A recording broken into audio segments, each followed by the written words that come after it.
Right for Paul played across the line. Louis.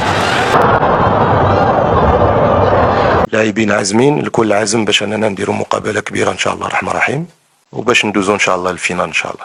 طاميو لو ماتش ديال لا دومي فينال ان شاء الله بواحد الروح، بواحد القتاليه، وبواحد ليسبري واحد اخر عاوتاني. حنا كل مباراه كنلعبوها بحال النهائي، باغي نرجعوا بلاكوب باش ما كان ان شاء الله.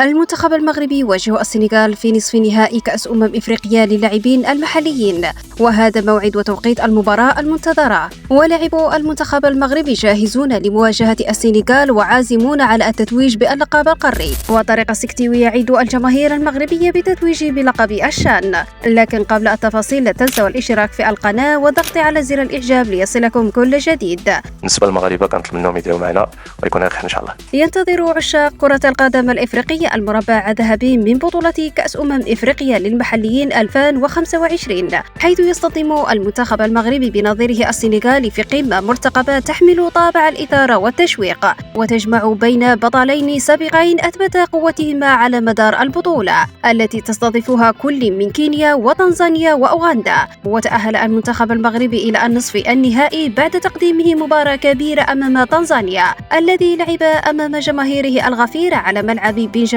ماكامبا بالعاصمة دار السلام. وتغلب أسود الأطلس على تنزانيا بنتيجة هدف دون مقابل سجله المهاجم أسامة المليوي في الدقيقة 65، وقاد بذلك أسود الأطلس إلى المربع الذهبي. وأكد أسود الأطلس جدارتهم بالوصول إلى الأدوار الحاسمة. أما منتخب السنغال فتأهل إلى المربع الذهبي بعد إنهائه لمجموعته الرابعة في المركز الثاني برصيد 5 نقاط، ثم الفوز على أوغندا بهدف دون رد في دور الربع النهائي ليواصل مشواره في الدفاع عن لقبه القاري. وضمن المنتخبين المغربي والسنغالي مكافأة قدرها $500,000 بعد وصولهما إلى دور النصف النهائي، فيما سيحصل الفائز باللقب على $2,000,000 مقارنة ب$1,000,000 حصل عليها البطل السابق قبل عامين. وكان المنتخب المغربي المحلي شد الرحال صوب أوغندا لخوض دور النصف النهائي من بطولة إفريقيا، وغادرت بعثة المنتخب المغربي دولة تنزانيا وتوجهت نحو أوغندا ليكون بذلك المنتخب المغربي خاض الشان في البلدان الثلاث المحتضنة للبطولة. وتقام المباراة النارية بين المنتخبين يوم الثلاثاء 26 أغسطس الجاري على ملعب مانديلا الوطني بالعاصمة الأوغندية كامبالا، وتنطلق المباراة في تمام الساعة 8:30 بتوقيت مكة المكرمة و6:30 بالتوقيت المغربي. وستكون القارة السمراء على موعد مع نصف نهائي ناري يجمع بين أقوى دفاع في البطولة لأسود التيرانجا وأقوى هجوم لأسود الأطلس الذي سجل 9 أهداف في 5 مباريات.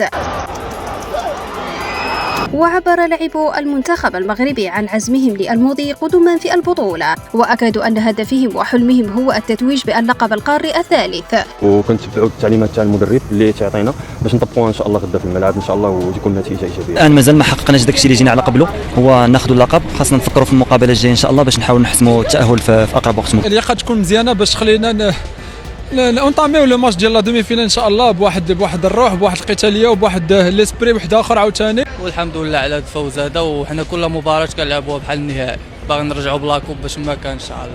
وتمكن طارق السكتيوي من قيادة أسود الأطلس للمربع الذهبي بتكتيك فني نال استحسان الجمهور المغربي، خصوصا أن لقاء دور الربع النهائي شهد حضورا جماهيريا كبيرا لصالح تنزانيا. وقال طارق السكتيوي في الندوة الصحفية بعد الفوز على تنزانيا أن الروح القتالية والانضباط التكتيكي والجاهزية البدنية للاعبين رشحت كافة أسود الأطلس للفوز بالمباراة أمام تنزانيا. وأضاف أن عناصر المنتخب المغربي أثبتت أن بالإصرار والعزيمة يمكن تخطي جميع الصعوبات، مشيرا إلى أن الأداء الذي قدمه اللاعبون كان مشرفا لكرة القدم المغربية والمحلية على حد سواء. وقال أن الجماهير المغربية تنتظر منا التتويج باللقب، ونحن نعدهم بأننا لن نخذلهم بمشيئة الله تعالى. وأتمنى أن نحافظ على نفس الهدوء في دور النصف النهائي. كما شدد السكتيوي على أن المنتخب المغربي لا يضع لاعبا أساسيا وآخر أقل أهمية، فالجميع عنده قيمته ومكانته داخل المجموعة، لا نفرق بين لاعبا أساسيا وآخر احتياطيا.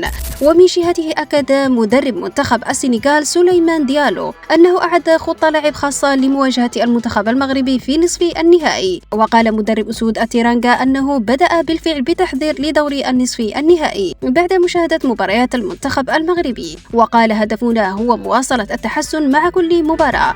فهل ينجح أسود الأطلس في الإطاحة بأسود التيرانغا والوصول للمباراة النهائية والاقتراب من التتويج باللقب الثالث وتأكيد هيمنته على البطولة، أم أن منتخب السنغال سيواصل رحلته في الدفاع عن لقبه القاري؟ فما رأيكم أنتم في نتيجة المباراة؟ وفي آخر الفيديو وكالعادة لا تنسوا الاشتراك في القناة والضغط على زر الإعجاب ليصلكم كل جديد. حدثنا على الضغط، حدثنا على الضغط الايجابي ماشي ضغط سلبي. اللاعبين ما شاء الله عليهم، لاعبين مستوى هائل، مستوى كبير، كيلعبوا فروق واحد سند جماهيري كبير بدون ذكر الاسماء ديال الفروق، كلهم عندهم تجربه اللي كتجعلهم انهم يكونوا واحد الضغط، الضغط الايجابي ماشي السلبي. كنظن لان لاعبين عازمين، الكل عازم باش اننا نديروا مقابله كبيره ان شاء الله الرحمن الرحيم، وباش ندوزوا ان شاء الله للفينال ان شاء الله.